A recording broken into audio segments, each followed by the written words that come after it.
Grandma's porch. Sit down, relax, and let's chat. Keeping it simple with Diana Brienne.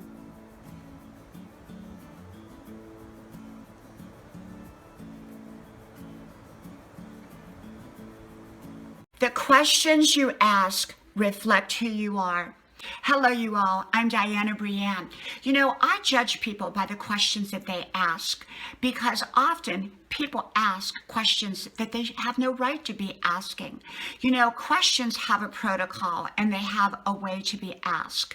And I believe that inappropriate questions that is none of someone's business, I think that just reflects the person who asked it, not the person who they're asking. You know, if someone asks me something of a personal nature, I simply say, why do you ask? It's none of your business. I really call people on the carpet for that. And sometimes I just ignore people. Sometimes I'll just go the other way or text, isn't it a beautiful day? You know, and I don't even respond to their question. But, you know, questions have a protocol, and I think that they need to be appropriate, and they reflect who we are. If we run around asking, you know, people personal questions that are none of our business, that reflects that we're a bit intrusive, and that's not good. I think before I ask, I think, what am I asking? Is it appropriate? And if it is, am I asking it in the correct way that I can get the correct answer? Am I asking the right person the question? You know, if I'm asking the wrong person the question, you know, which direction do I go? And they have no idea, they may lead me in a wrong way. So questions are very, very important to take a look. Are we asking the right people? And are we asking them the right question? And is that question appropriate? Because questions do reflect who we are. From my house to yours, may God bless you. And I hope to talk to you soon again. Bye-bye. People who have no purpose in life. Hello, you all. I'm Diana Brienne. You know, I think some people feel like they don't have a purpose, but I believe that God has given all of us purpose here in this life. It's just for us to discover it. Often our purposes come over time. They unfold gradually and over our lifetime, and we can have many purposes, divine purposes in our lifetime. And yet, I find that when people don't know their purpose and have no purpose, they tend to go around in circles, and they tend not to be very happy, because our purpose, when we connect with our purpose, it also tends to bring us joy, and joy and happiness are connected.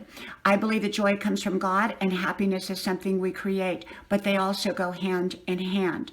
And so when people are not connected to their purpose or purposes in life, often they'll just keep going around in circles and around in circles, and it seems confusion and chaos and unhappiness is just part of their life. Because people who have purpose, people who discover their purpose as life goes on, tend to be happy people. They tend to be people with excitement and energy. They tend to be people with drive because they know the direction that they are meant to go.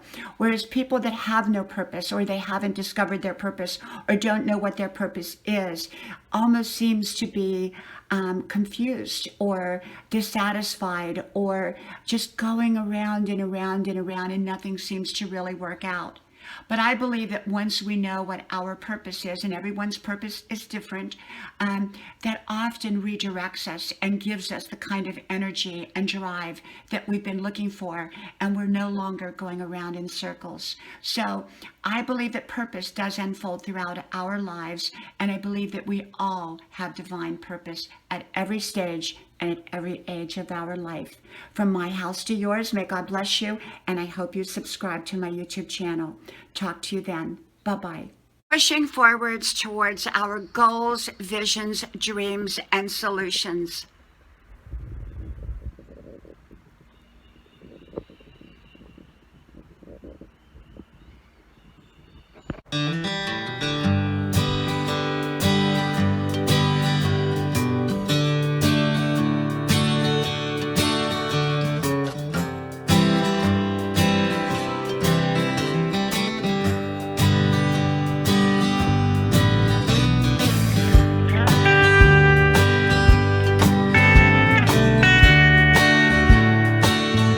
Push forward towards your dreams. Hello, you all. I'm Diana Brienne. You know, I'm one of these people that has always pushed forwards towards what it is that I wanted, whether it was a dream, a goal, a vision, or a solution in my life. And sometimes I didn't even know how to do it. I didn't even know what direction to take. I didn't even know how to figure it out. And yet I pushed forwards anyhow. I found the right people, the right sources, the right information. I did the research. And sometimes I even made mistakes along the way to create what it was that I wanted to happen. I believe often we can avoid so many mistakes by surrounding ourselves with the competent, right people that we need to have in our lives when it comes to a particular dream, goal, vision, or solution. I believe in mentors. Mentors are the super highway to success. Mistakes are the back roads to success. And even though most people make mistakes along the way, often many of them we can avoid by having mentors in our lives, the right people that can help guide us. Now, just because someone loves us doesn't mean that they can necessarily guide us in a certain area. They may love us and comfort us, and that's wonderful and amazing and so much to be cherished. And yet sometimes going to someone we love may be the wrong person to go to for a particular solution, because maybe they're not qualified to mentor us in that area, whereas someone who doesn't even know us very well may be qualified to mentor us. So we have to be very careful when selecting mentors for a particular dream, a particular goal, or a particular solution, or finding the right people to help us with those areas. And yet, I believe in pushing forwards in life. I believe in going for what it is that we truly, truly want, if it's right for our lives. The big key is it right for our lives? And if it is, then for me personally, I push forwards. And sometimes, like I said, it's not always easy. Sometimes I don't know the answers. Sometimes it can feel like climbing a mountain every day to get there. But so often it is worth it, okay? Well, we are having a very pollen-like day today, and as you all can see, Grandma's porch out here is all covered with sheets to protect the cushions, because if the pollen gets on them, it can ruin and stain the cushions. Now, after the pollen goes away in 2 weeks, basically we will have to pull everything out and hose everything down out here, because the pollen just gets incredibly heavy out here. But I love Grandma's porch, but for right now, Grandma's porch has to be covered up.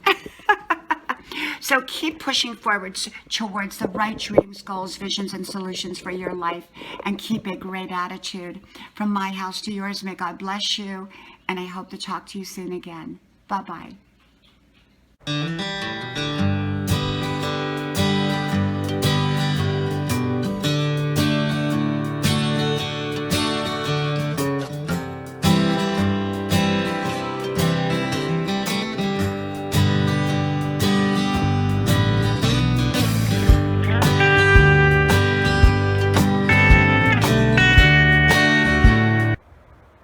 Why I am pushy.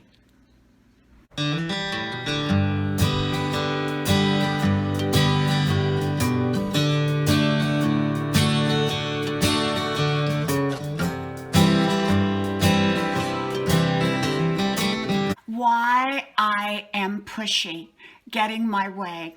Hello, you all. I'm Diana Brienne. Well, most people think of pushy and getting their way as a very bad thing, as a selfish thing.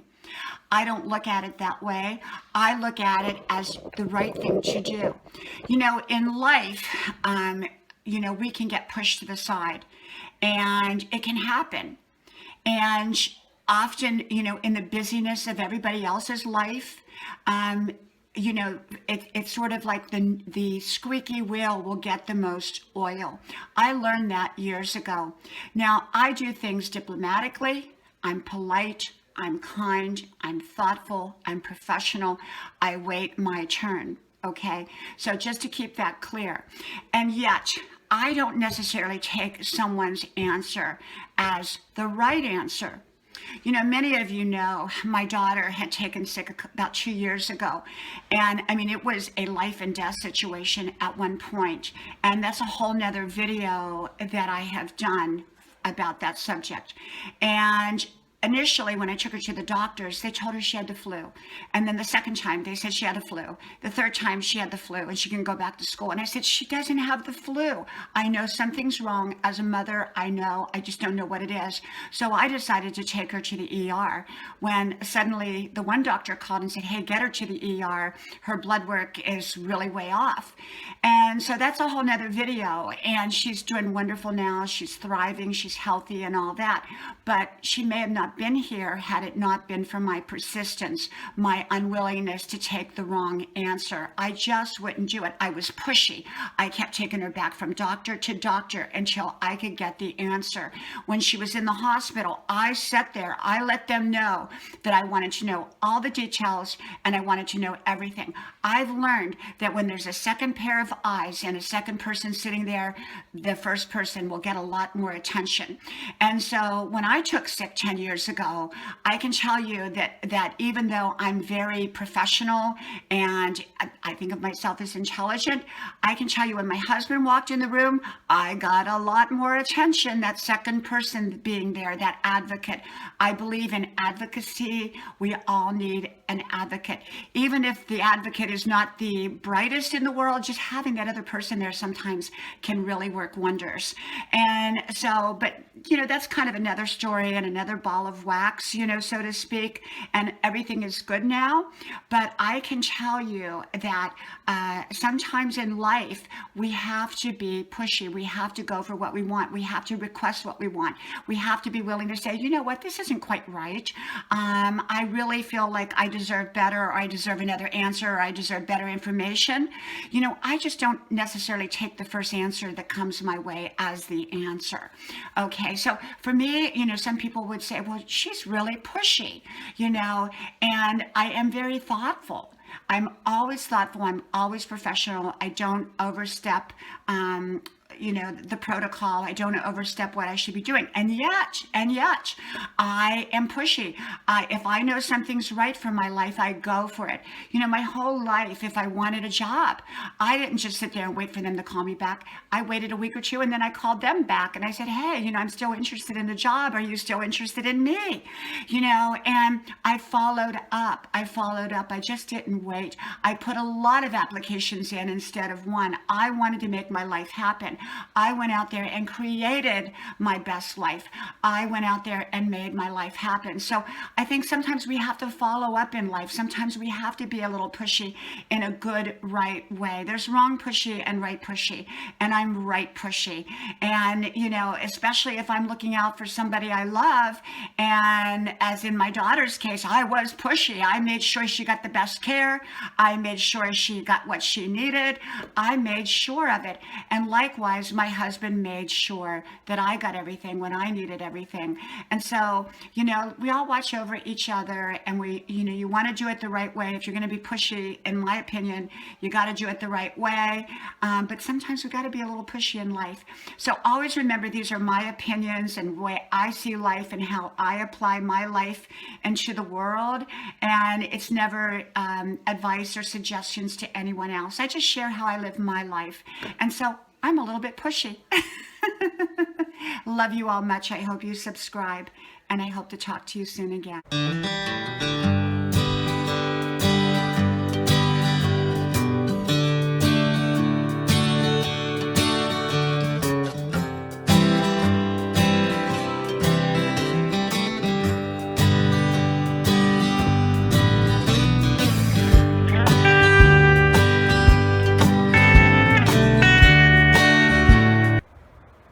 Your attitude on just like you would lipstick.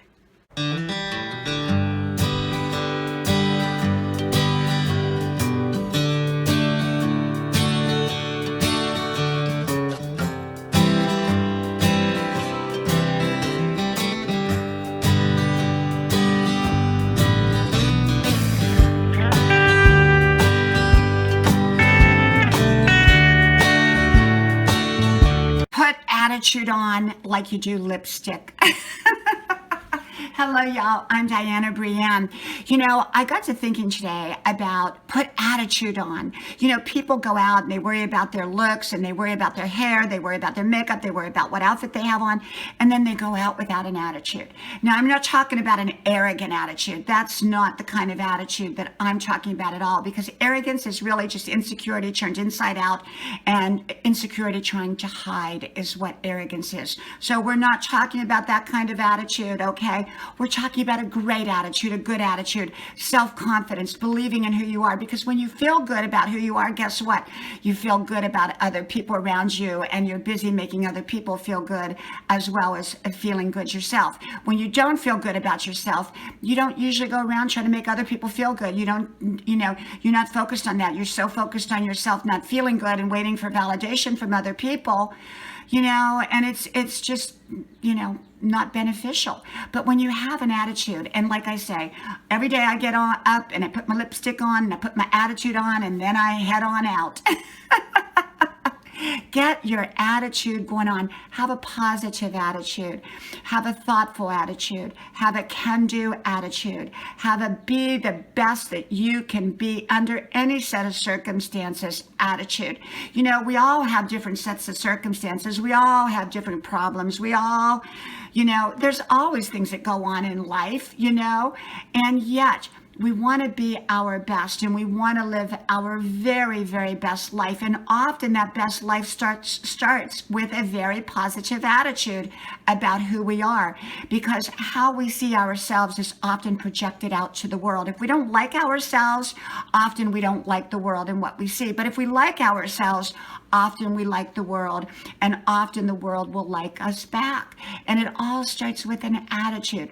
So remember, just like lipstick, when you get ready in the morning, put your attitude on before you leave the house. A positive attitude. From my house to yours, may God bless you, and I hope to talk to you soon again.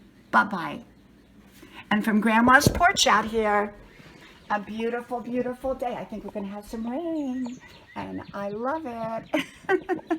Talk to you all soon again. Bye-bye.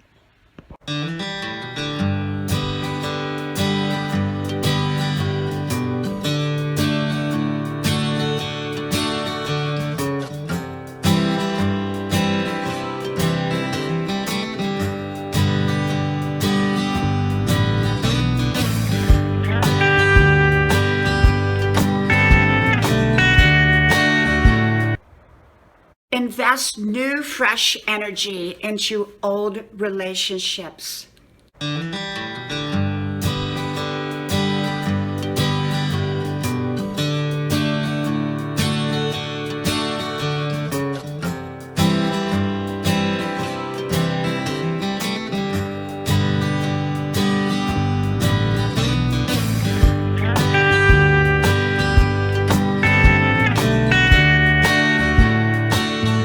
Put new energy into old relationships. Hello, y'all. I'm Diana Brienne. I got to thinking today about putting new energy into those relationships that we've had around for a while, that we kind of get complacent in, or we get used to, or we put them on maintenance and, think that they're going to be just fine.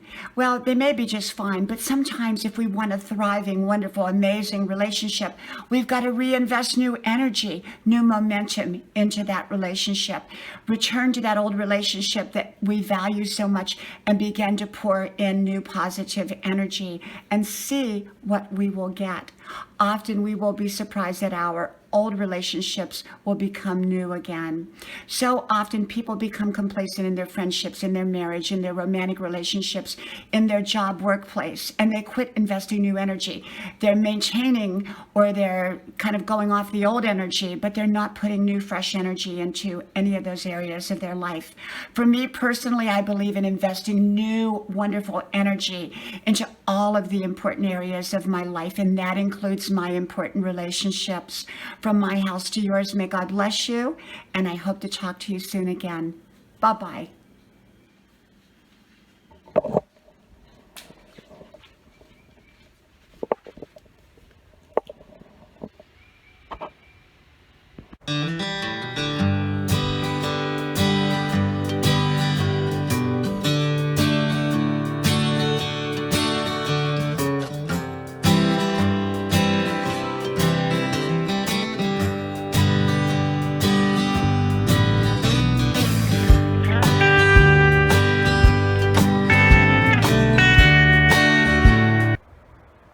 Put value on who you are.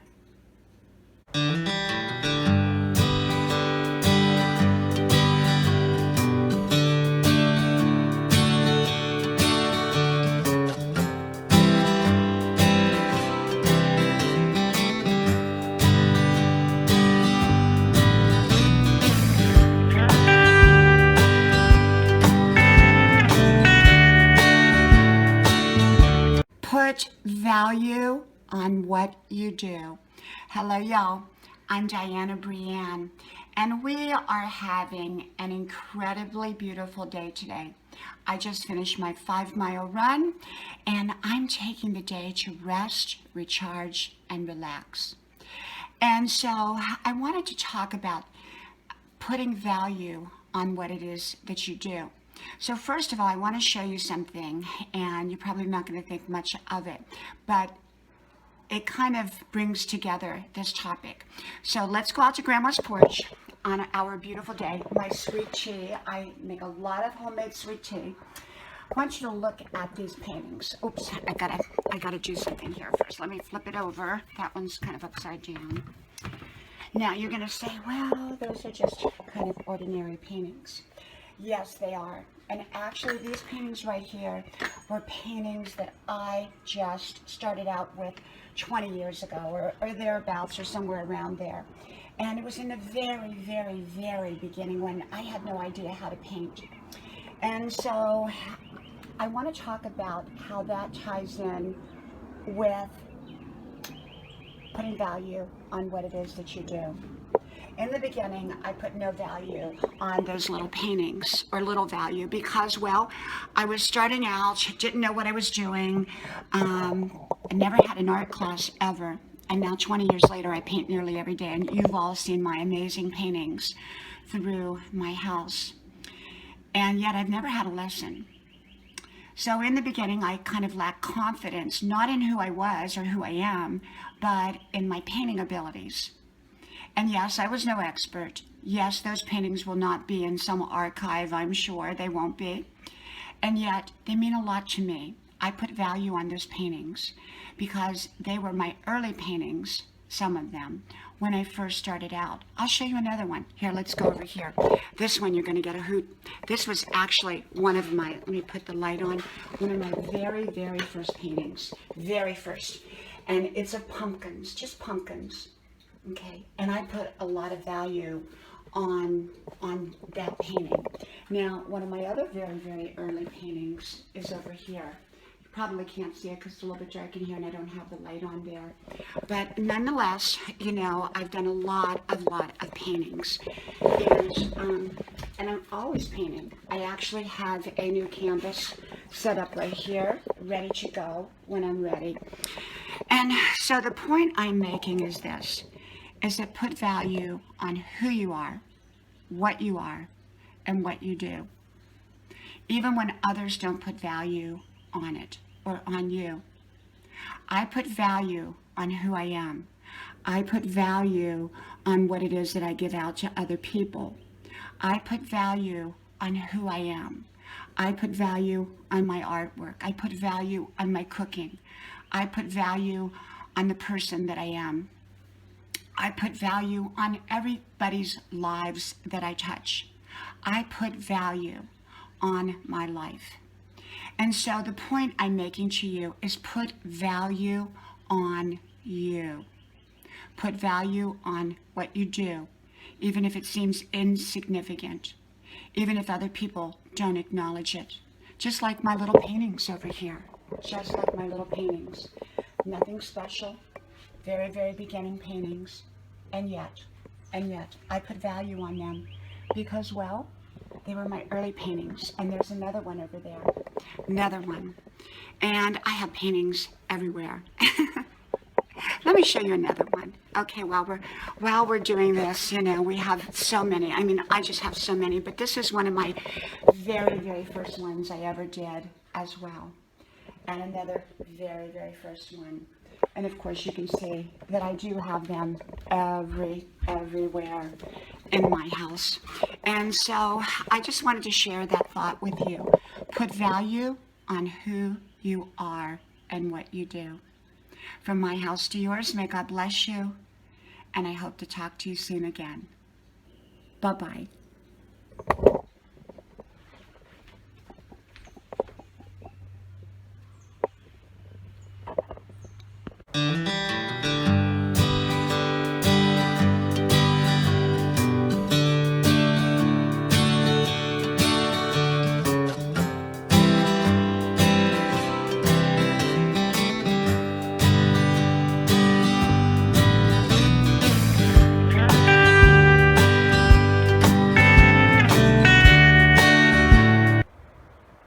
Quit apologizing for who you are.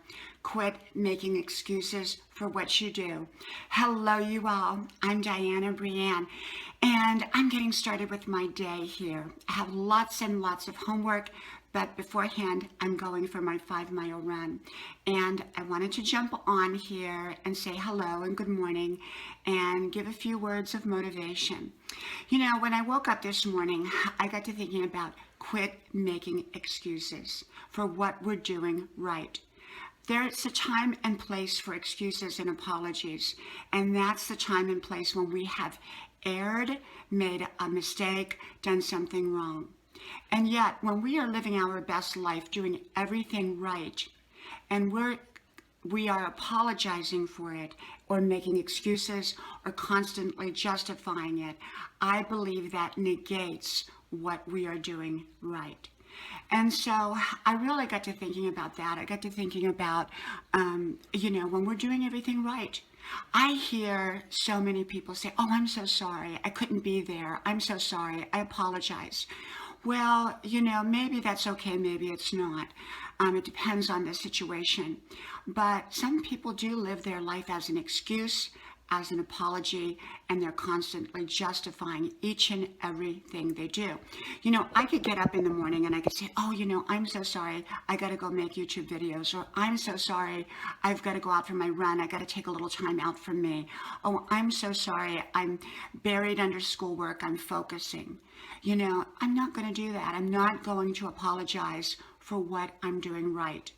I'm doing right by making my YouTube videos. I'm doing right by going for my 5-mile run. I'm doing right by doing my homework. And so many people negate what they are doing through constant excuses, constant apologizing, and constant justification. How I do it is I simply say, oh, you know what, I'm really busy and I've got schoolwork today, and or I'm going for a run.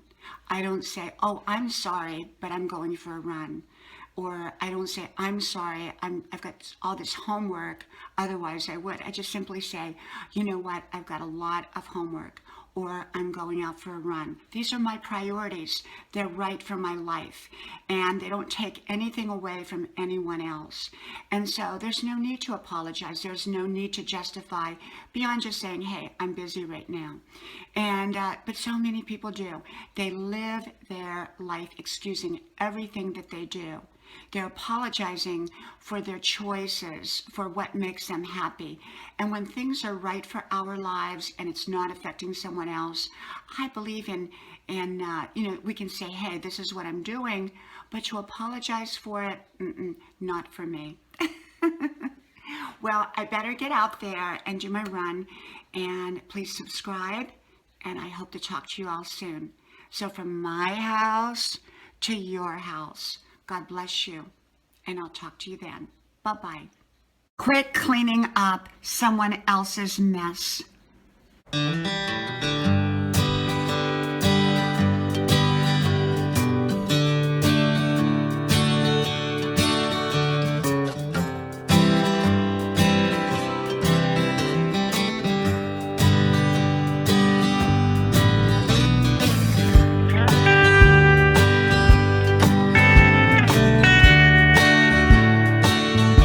Don't let them make you feel bad for not stepping in and fixing what someone else broke. Hello, you all. I'm Diana Brienne.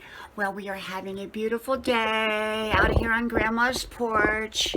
It's just an absolutely beautiful, beautiful, beautiful day. And, I got to thinking about how people sometimes feel really, really bad when they don't step in to fix what somebody else purposefully messed up.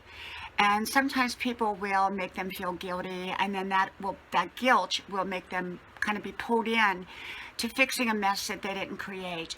I'm a firm believer that in most cases, when people make a mess, they've got to clean it up themselves. Now, there are some exceptions to that rule, of course, and yet often people make a mess routinely in their lives, and then they come to another person and say, oh, will you please help me figure it out? Will you please help me solve this problem? If it's a real problem and that person did not purposefully create it, or maybe they made a mistake, sometimes I will help a person clean it up. But if someone is living a chaotic life and making decisions that they know are not right, and they know it's going to lead in the wrong direction, and know it's going to create a mess in their life, and then they come to me, I tell them no, because I will not help you, because you purposefully, knowingly created this mess through wrong choices and wrong decisions.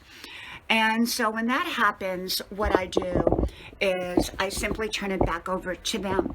Because, people will make a mess of their life and then they want someone else to clean it up. And that's just not what I'm going to do. Someone called me not too long ago and they said, I really, really, really want to talk to you. I want to have a personal conversation with you. Well, I knew right away what it was. I knew they had made a mess. They knew they were going to make a mess. They had been warned not to make those choices, and yet they did it anyhow, knowingly where it was going to lead. And I said, I think I know where this conversation is going to lead. And I said, as much as I care about you and I love you, I cannot be a part of that solution. You have to figure it out yourself. You have to figure out your own mess. I let them know that because they chose to make those choices and decisions knowingly what the outcome would be, I am not there to clean up their mess.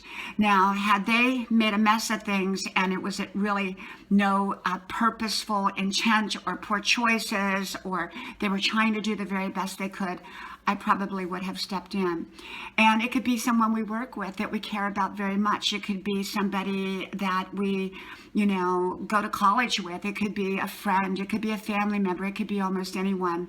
And of course, every situation is different. And so, we have to look at each situation individually. But for me personally, my way of handling things is that I don't step into other people's messes that they purposefully, knowingly created. I let them clean it up. And then if they want to come back to me and connect with me after that, I usually will connect with them. And once again, if they don't listen to sound wisdom, then they can take their own direction. But they have to know that if they're going to take that direction and they mess up, they're going to have to clean it up themselves. From my house to yours, may God bless you. And I hope to talk to you soon again. Bye-bye. Grandma's porch.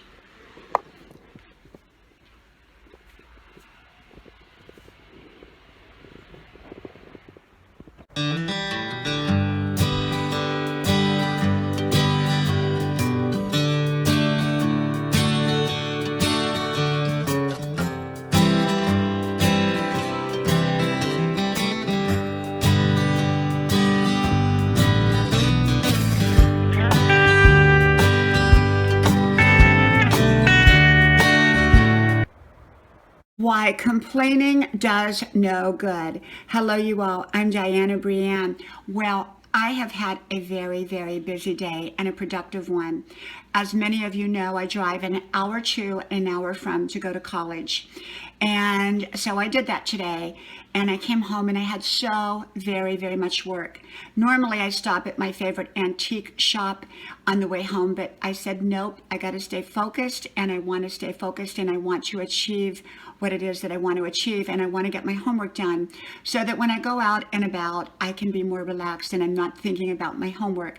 So I came directly home, delved right into my books, and I achieved the results. And it's about 10:30 and I'm all done for the day. Yay! I did not make it to the gym today. I normally go 7 days a week for about 2 to 3 hours in the evening. but I decided to come home and do my schoolwork instead. And that was a great choice because now for the rest of the week, I can go to the gym and do my workout. And so I'm excited about that, and do my 5-mile run in the morning as well. Sometimes we have to forego one thing for another. And today I needed to do that. I needed to make sure that I was really, really caught up with my schoolwork. And it's all new to me. You know, at 62 years old, I went back to college by my choice. I wanted to do it. I'm an eternal learner. So I wanted to talk about complaining. You know, so many people complain, but they don't complain with a purpose. Now, there's good complaining, like if we are served a cold meal at a restaurant and it's supposed to be hot. I believe in complaining, but complaining in the right way to achieve a positive result. And I don't believe just sitting there mumbling about it and complaining about it, but not doing anything about it, not asking for, you know, my meal to be brought to me hot. So when we complain, it should have a purpose and it should be done right. But I believe that even those circumstances should be more isolated, because most complaining is done just to complain, and it's not really done to achieve a purpose. And I believe every time we complain, we take our energy away from the solution, from achieving what it is that we want, and we put it on this thing called complaining, which really ends up giving us nothing in return. So today when I came home, I could have complained about all my schoolwork. Instead, I didn't. I said, you know what, I'm going to delve right in and I'm going to, get this done. And I used that same energy that I could have been complaining and laying around and moaning and groaning. I used it for a positive purpose, and now I have a positive result. So I believe that it's important to channel our energies in a positive direction.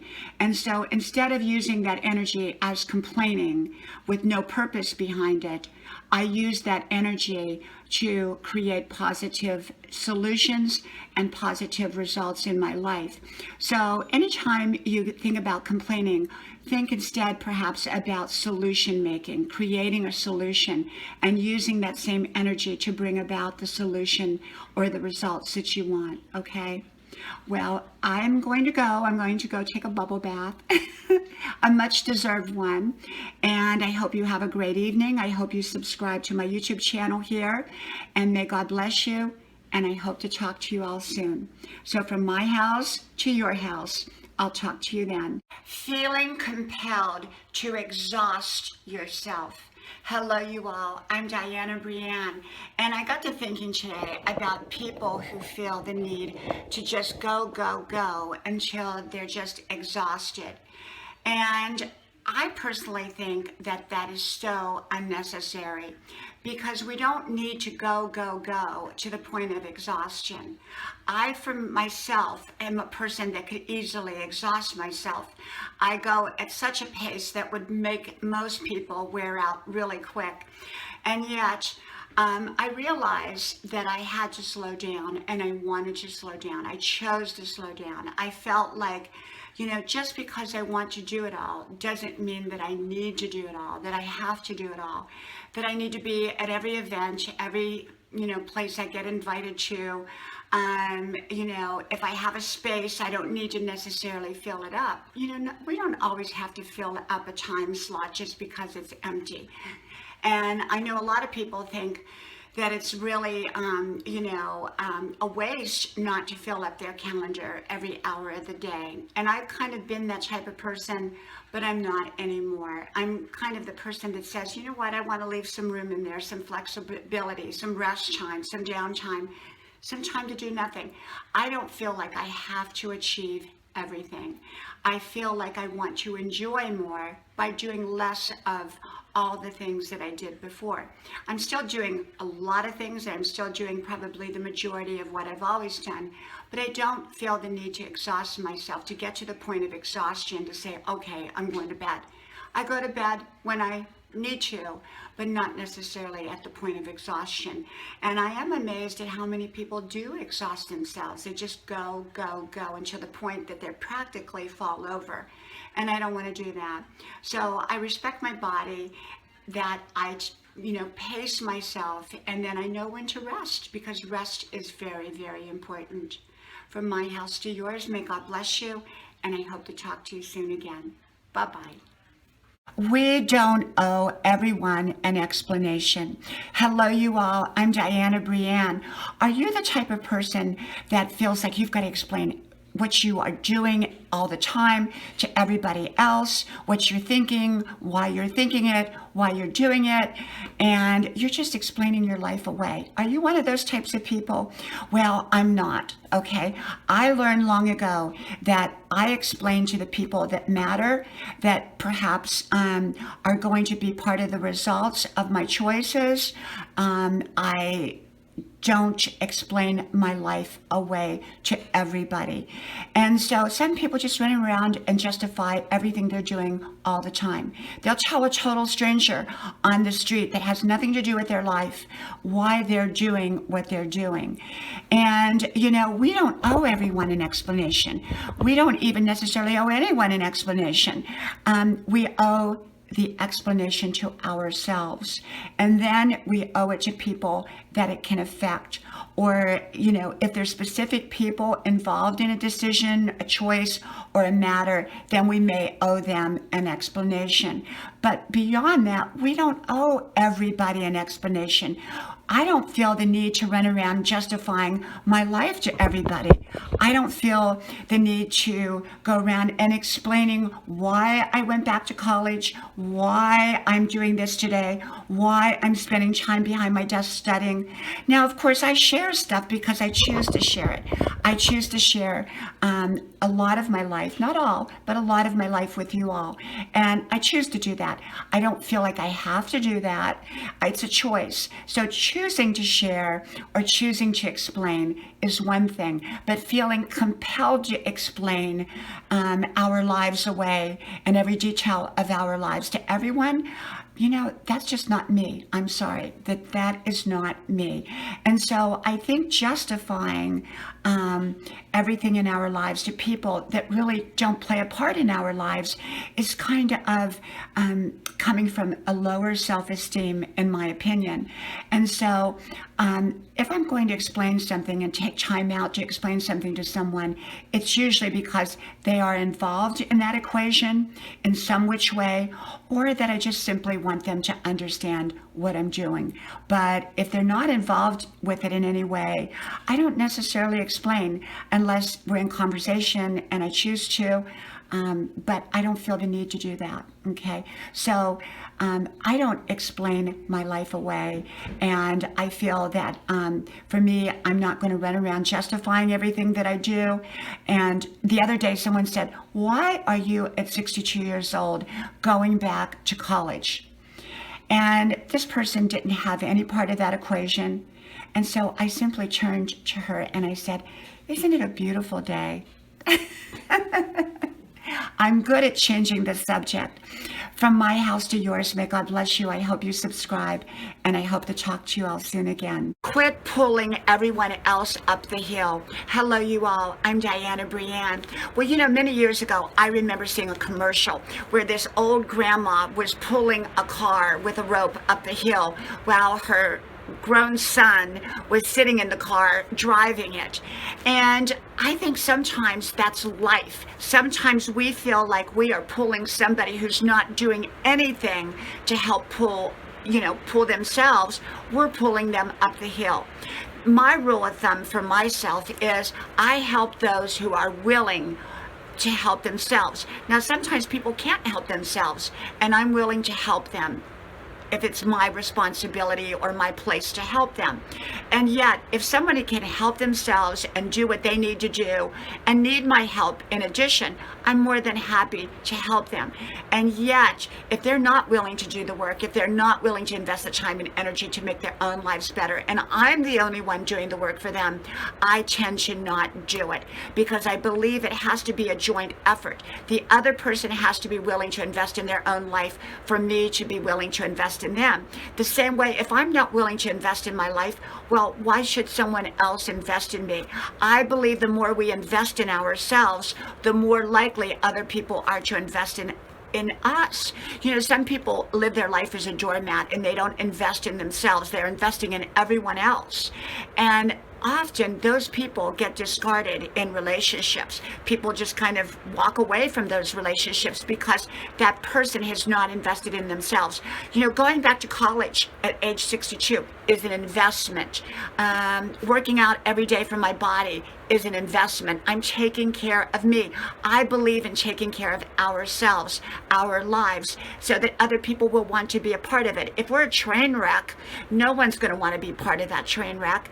And so I believe in taking care of who we are and helping others up that hill, as if they are willing to help themselves. If they're not willing to help themselves, I am probably not going to help them. Like I said, if they can't help themselves, that's a different story. And yet, if they can help themselves and they want me to do all the work, I'm likely not going to do any of the work until they're ready to do their portion of the work. And in the meantime, and always, I'm taking care of me. I'm investing back into me so that others will want to be a part of my life as well. From my house to yours, may God bless you, and I hope to talk to you soon again. Bye-bye. Quit talking about it. Hello, you all. I'm Diana Brienne. Well, I wanted to come on here today and talk about quit talking about it, in the sense of quit always talking about your problems. Now, when I come on here, I'm basically just giving you my views and opinions on how I live my life. I never give suggestions. I never give advice. It's just how I live my life. So quit talking about your problems applies to my own life. Well, I'm very, very selective in who I talk to about my problems, when I talk to them, and the amount of time that I spend talking about them. And I'm always solution oriented. We all get problems. We all have them. And yet some people live their life as a problem. All their conversations are about problems. When we first meet somebody, it's often about fun and doing things together and laughter and having a great time. And then people get married and they have children and they have jobs and they buy a house and they have expenses and they go in debt. And then their relationship goes from being fun to just talking about problems. Every time the husband and wife get together, it's problems, problems, problems. Let's talk about our problems. Well, that can wear a relationship out really, really fast. And so even with my husband, the way I do it with him is we set aside a time specifically to talk about problems. And we talk about it with a solution in mind. We're not going into the relationship to complain. We're not going into the conversation to complain. We're going into the conversation to come up with a solution. And then when we have come up with a good plan, we quit talking about it and we implement that plan. Because if our relationship is only about talking about problems, it's going to wear on that relationship. I make sure that my relationships are well balanced.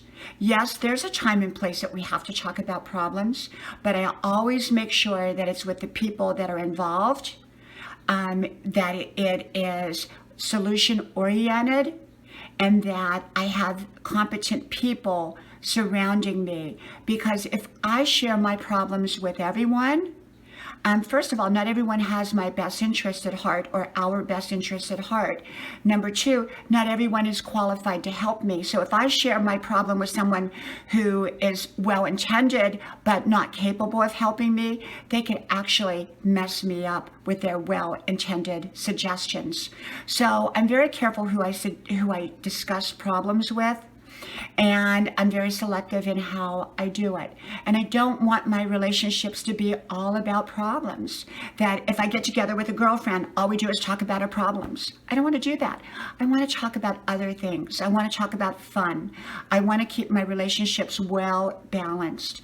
So if you're a person that's always talking about problems, you may want to take a look at that, because that's not always the best kind of conversation to have ongoing with people that we care about, because it can push people away rather than pull them towards us.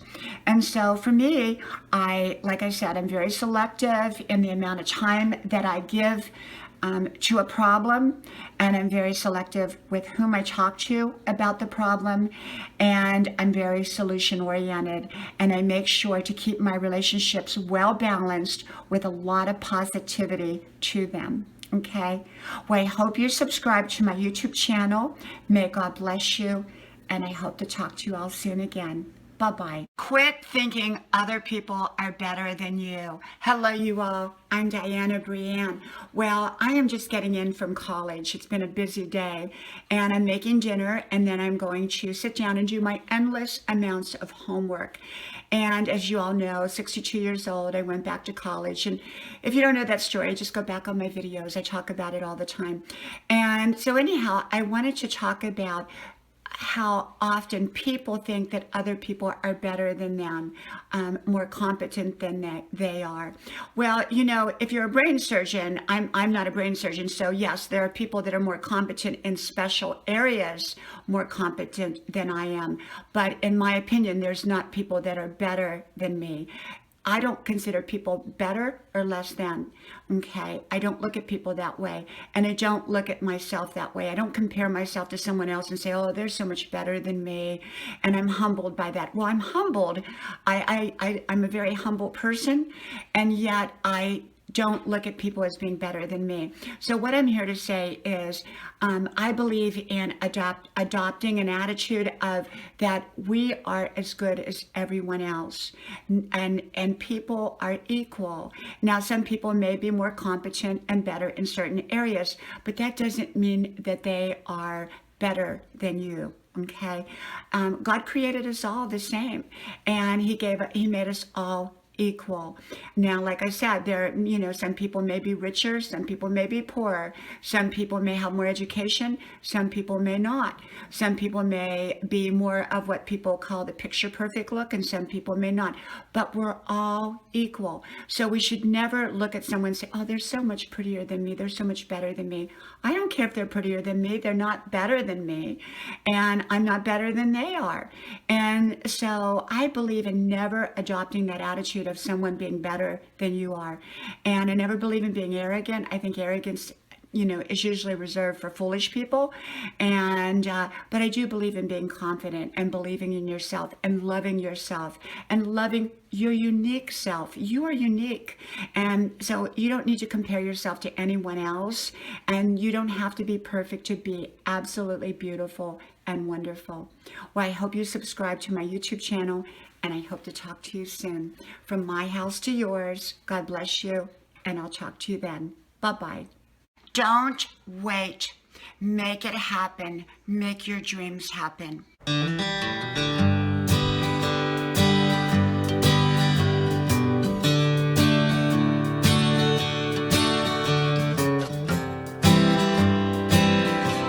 Quit waiting. Don't wait. While you are waiting, make your dreams happen. Pursue.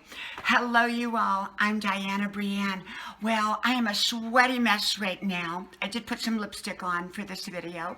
I just got in from my 5-mile run, and as most of you know, I'm 62 years old, and I run 5 miles a day, and I work out at the gym about 3 hours a day.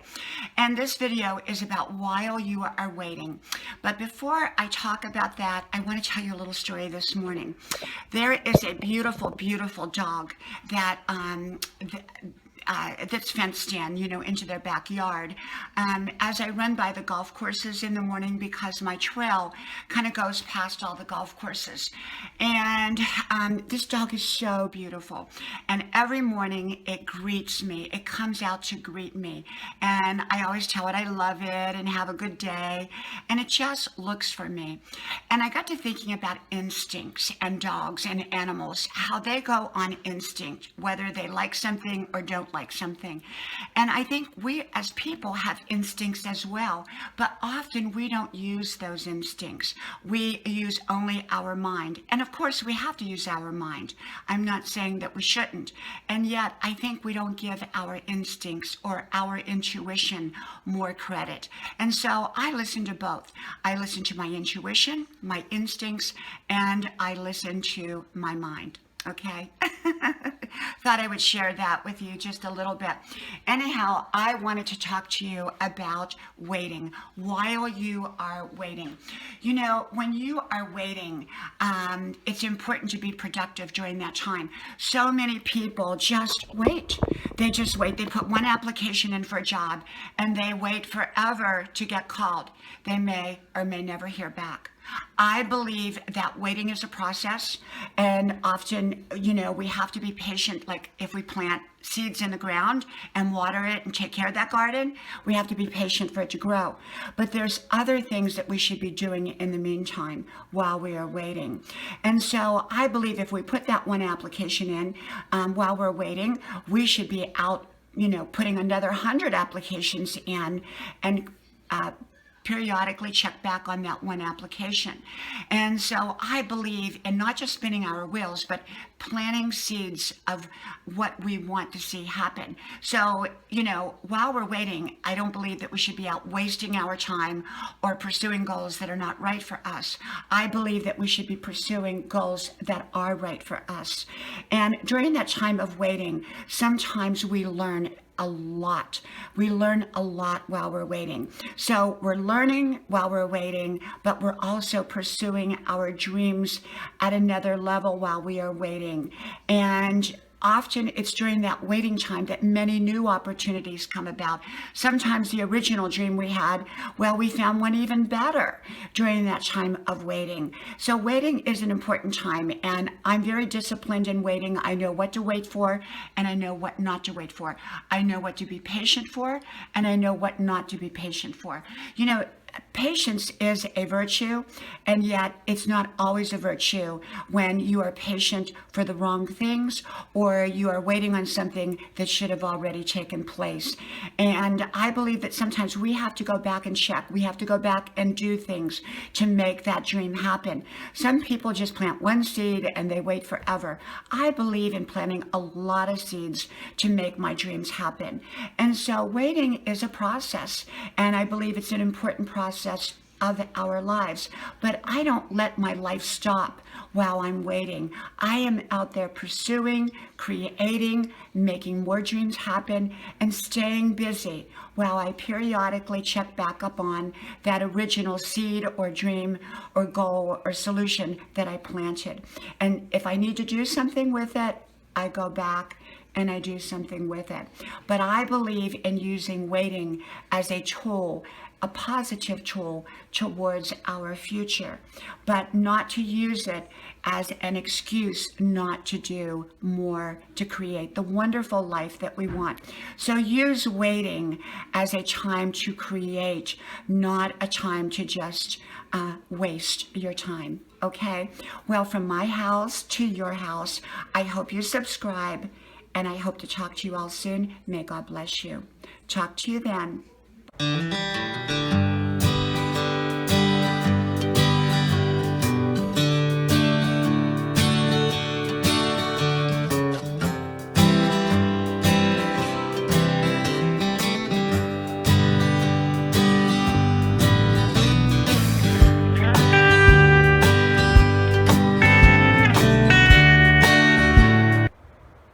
When someone is disrespectful to you, hello you all, I'm Diana Brienne, and I got to thinking about the subject of disrespect. Now, I've talked a lot about this before, and you know, I'm not talking about people who have a bad day, an off day, and they're a little short with us or whatever.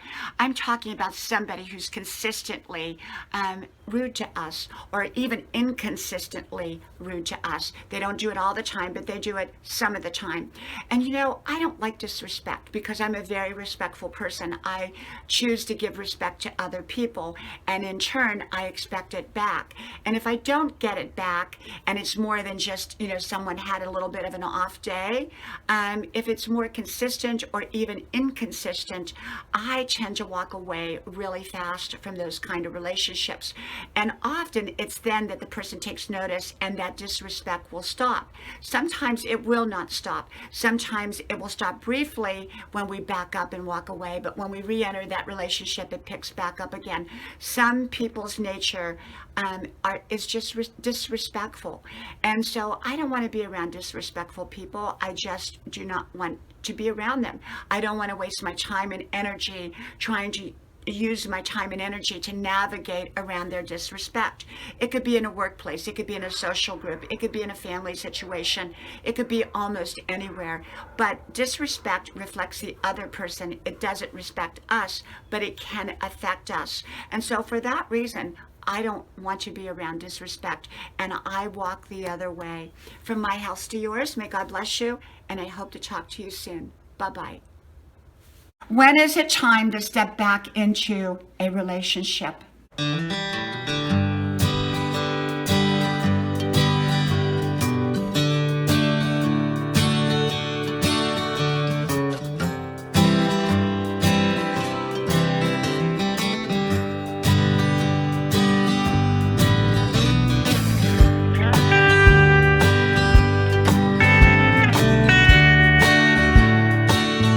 Someone is not ready to step back into a relationship yet. You know, sometimes we think that people are ready to jump back into a relationship when they're not. Hello, you all. I'm Diana Brienne. We're having a beautiful early evening out here. I love it. Such a beautiful day. And I went running and I did my 5-mile run today. And it was so wonderful, wonderful. I love sitting out here. So anyhow, I got to thinking about, you know, when someone comes to us and they say, well, I'm ready, I'm sorry, forgive me, and I'm all ready to come back into a relationship. They may be ready, they may not be. And it's also up to us to decide, are they ready or not? And it's also up to us to decide whether we want to allow them in our lives. But some people, they want the relationship, but truly they're not ready. They haven't done the work yet to fix their life or fix what was broken. And so if they step back into that relationship too soon, too prematurely, or we allow them back into that relationship with us, often they haven't done the work and they're only going to end up messing up again, and sometimes even worse. I believe that there's a timeline, there's a right time to let people step back into our lives or us to step back into a relationship. And sometimes when we don't follow that guideline, that timeline, if we go in too prematurely or even too late, it can mess things up. We have to have near perfect timing. It may not be perfect timing, and we don't have to have perfection, but we have to know that that person's genuinely ready to step back into a relationship. You know, people have to learn. They have to fix things. They have to understand where things went wrong so that they can fix it. If we automatically put the welcome mat out and say, welcome back in, everybody, you can walk all over me, you know, they're not going to learn, and things are going to go back to being the same. And so we don't want that. We don't want that. You know, everything I share on here is my opinion. It's never advice. It's never suggestions. It's just how I live my life. And I've had to gauge a few relationships in my life, whether, number one, whether I was going to let them back into my life. And if I was, at what point would I let them back in? And I made sure that they always did the work necessary beforehand to make sure that they fixed what was broken and that they were on the right road. And then I let them back in. Remember, we can't fix other people. They have to fix themselves. We can't fix what they broke. They have to fix what's broke. Otherwise, they don't learn for their future. And so for me, I'm very selective about the time. If I do let someone back into my life, at what point that I let them back in, I want to make sure that they're ready, because if they're not ready, they'll just make a mess of things again. From my house to yours, may God bless you, and I hope to talk to you soon again. Bye-bye.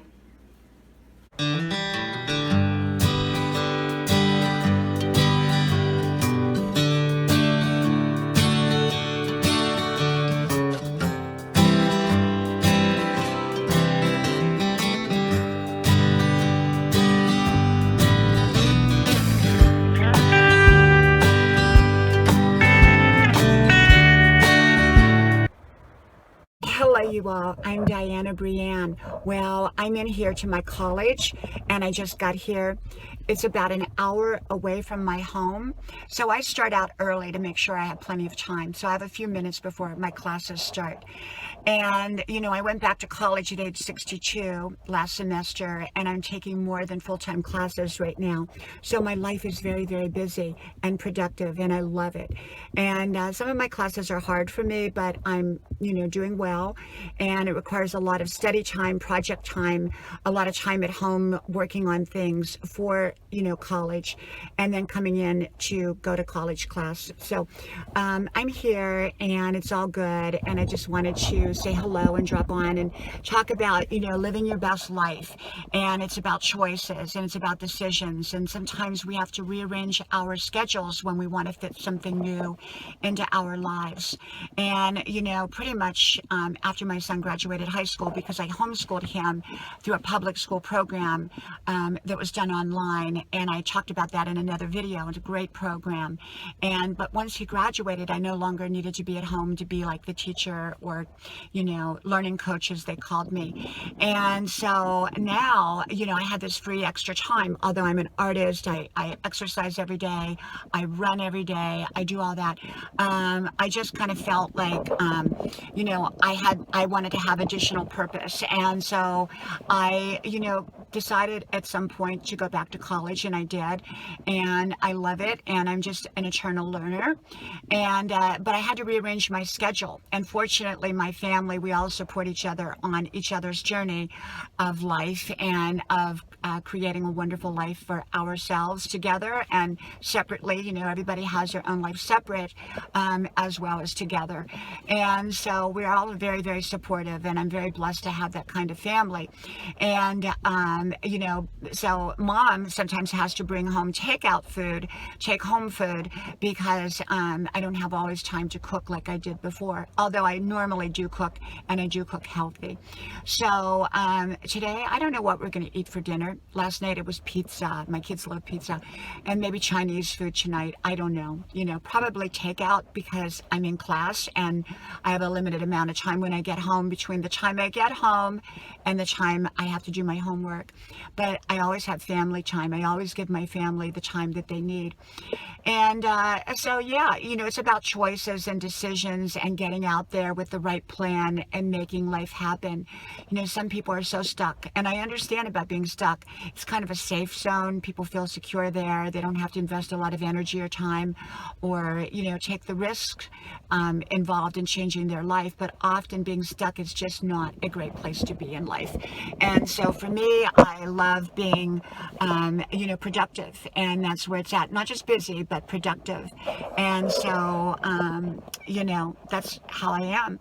And I love to make my YouTube videos and my videos to share my thoughts and what I'm doing and, what's going on in my life and all of that. And so anyhow, I'm getting ready to go into class now and, do my thing, and then drive back home and go to the gym. I have aerobics tonight. And I work out every single day. I make sure of that, because being healthy, especially at age 62, is my number one priority, because I can't do much else or be good to the people that I love if I'm sick. So I want to take care of my health and be well and stay well always, and hopefully live a long, long life and be a 100-year-old college student. That would be fun, huh? And I'm probably the oldest college student here anyhow. But I've got to go. Love you all much. Live your best life. And get out there and make your dreams happen in the right way. And I wish you all a wonderful day. And I'll talk to you all soon again. Reckless people, reckless habits, reckless words, reckless relationships, reckless eating. Don't live a reckless lifestyle.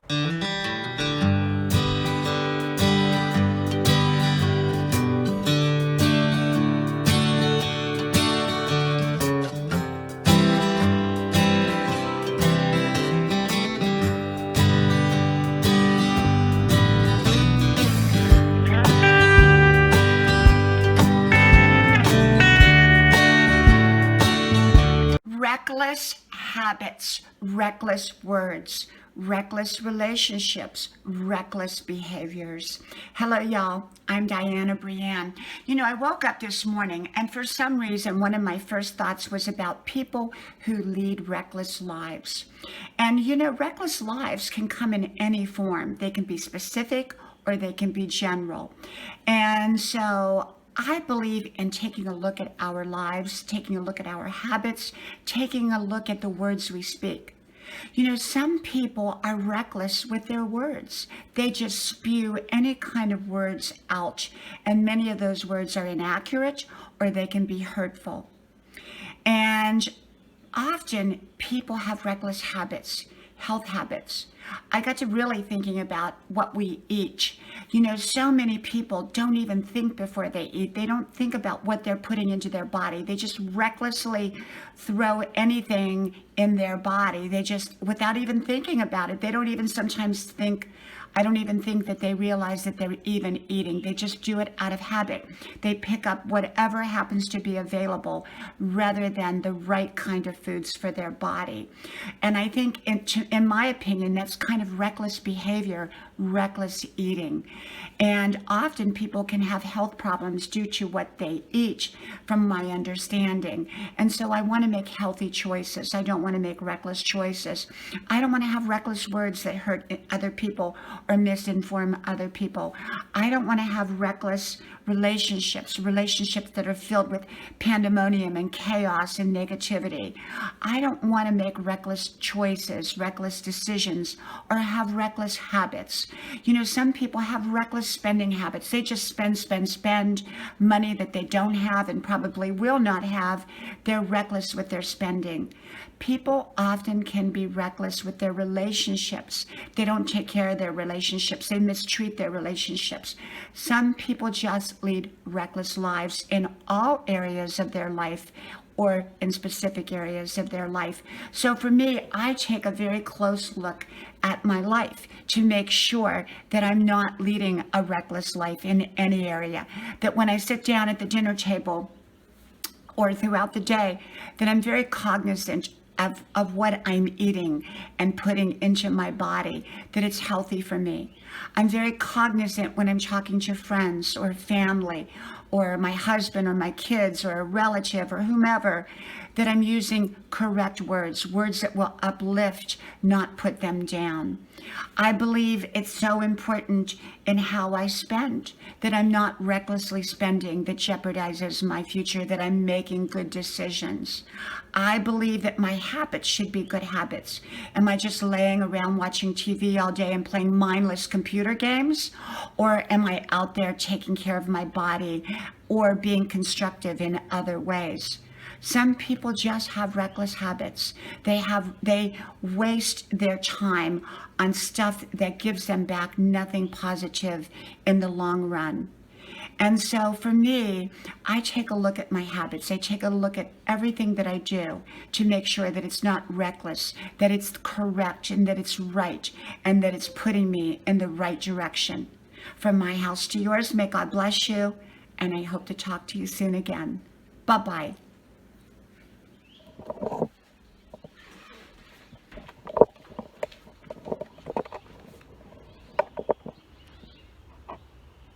Why rejection is often the pathway to success.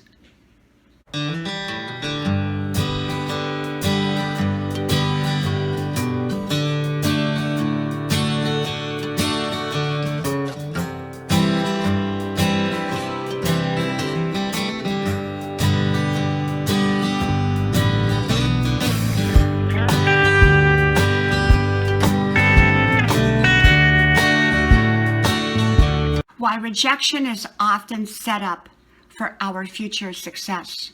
Hello, y'all. I'm Diana Brienne. Well, I got to thinking about rejection today and how often people look at rejection as a very negative thing.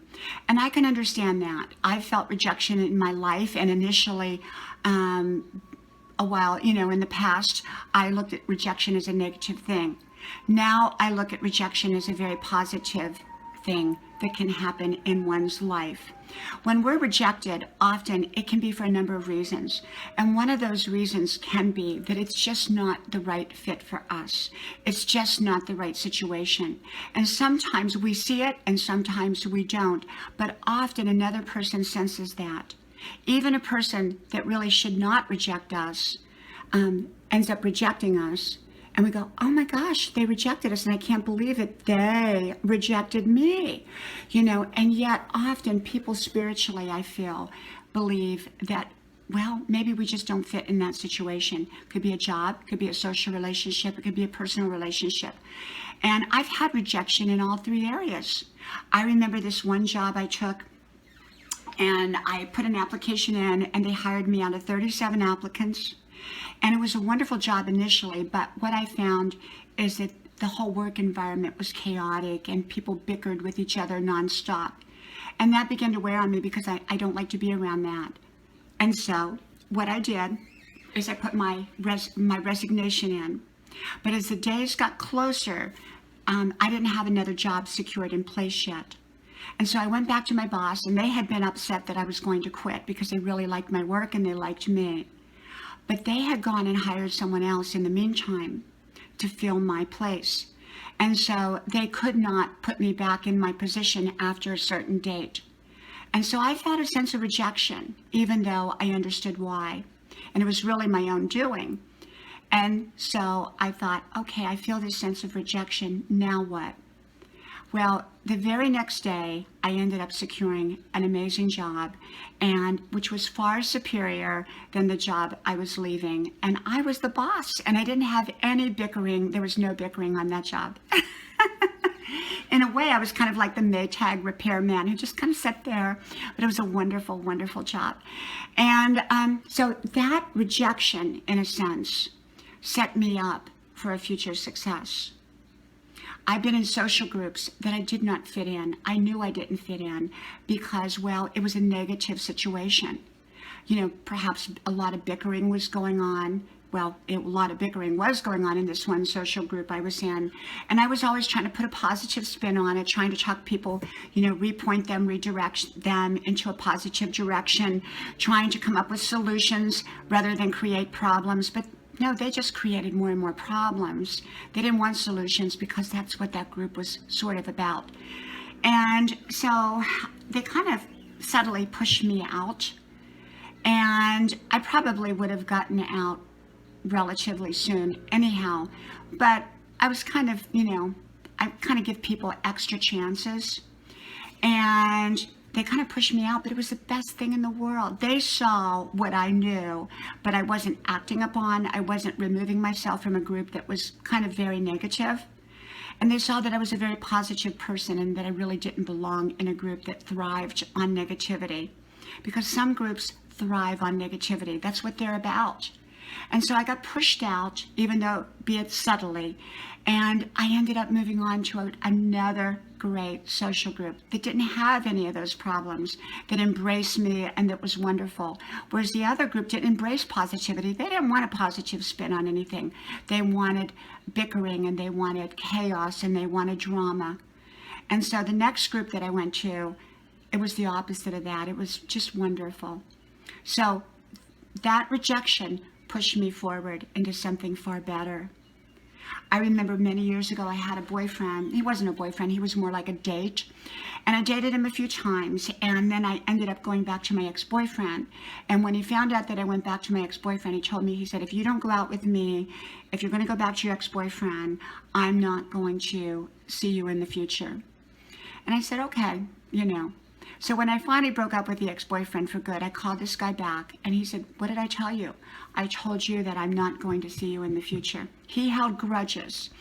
And lo and behold, I moved on in my life. And of course now the happy ending, I've been married nearly 30 years to a wonderful, amazing man, the love of my life that I would not have met maybe had I reconnected with that guy that rejected me. And he went on to have several divorces and, several businesses that failed. And he had a lot of issues. And had I got caught up into all of that, perhaps my life would have never turned out like it is today. So his rejection set me up for my successes. So what I'm trying to say is that when we get rejected, it's not always a good feeling, but I've learned to look at it as a positive event that has taken place to push me forward, not take me backwards. Sometimes we feel like we're being taken backwards when indeed we're moving forward. We're moving forward towards our successes. Well, from my house to yours, may God bless you all. And I'll talk to you all soon again. And we are having this beautiful, beautiful day out here. It's just absolutely beautiful. And I did my 5-mile run. And now I'm going to work on some of my college work. As you all know, I'm 62 years old and I go to college. So I will talk to you all soon again. Bye-bye.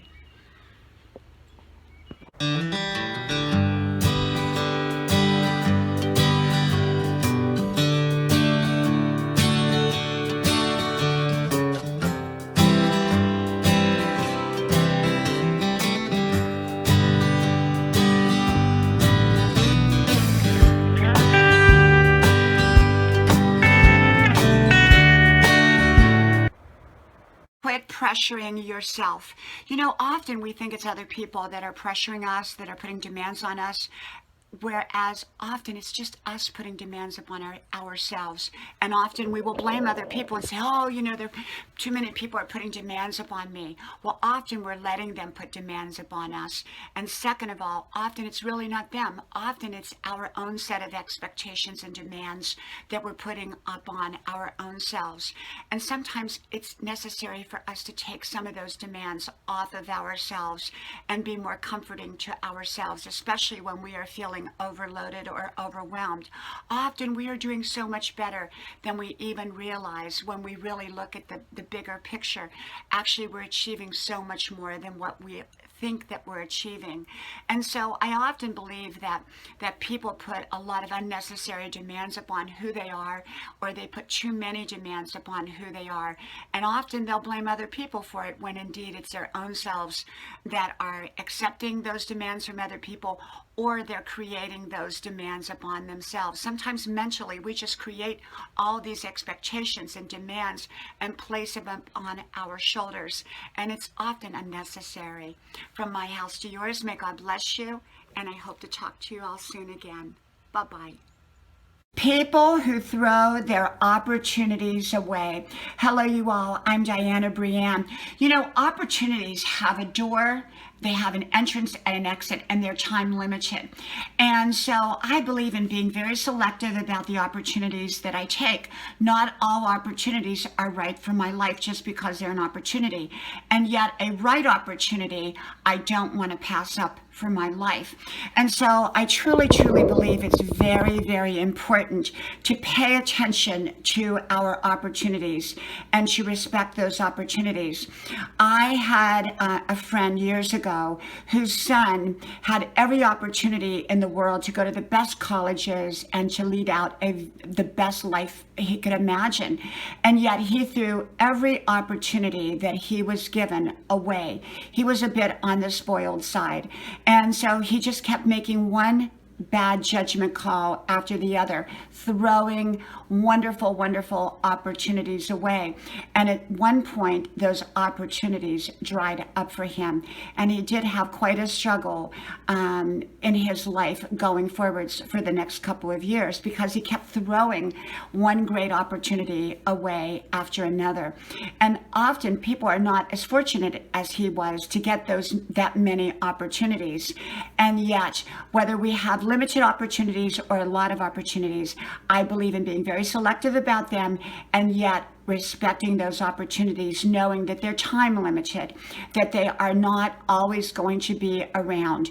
And so it's very important for us not to throw the right opportunities away and to respect our opportunities. Often when people become selfish or self-centered, they just begin to treat their opportunities disrespectfully. We must treat our opportunities, even the ones that we don't use, with respect, because we never know when we may want to use that opportunity later down the line, the one that wasn't right for our lives at the moment. So take care of your opportunities, cherish your opportunities, and be selective about your opportunities. From my house to yours, may God bless you, and I hope to talk to you soon again. Bye. Bye-bye. Grandma's porch. Sit down, relax, and let's chat. Keeping it simple with Diana Brienne.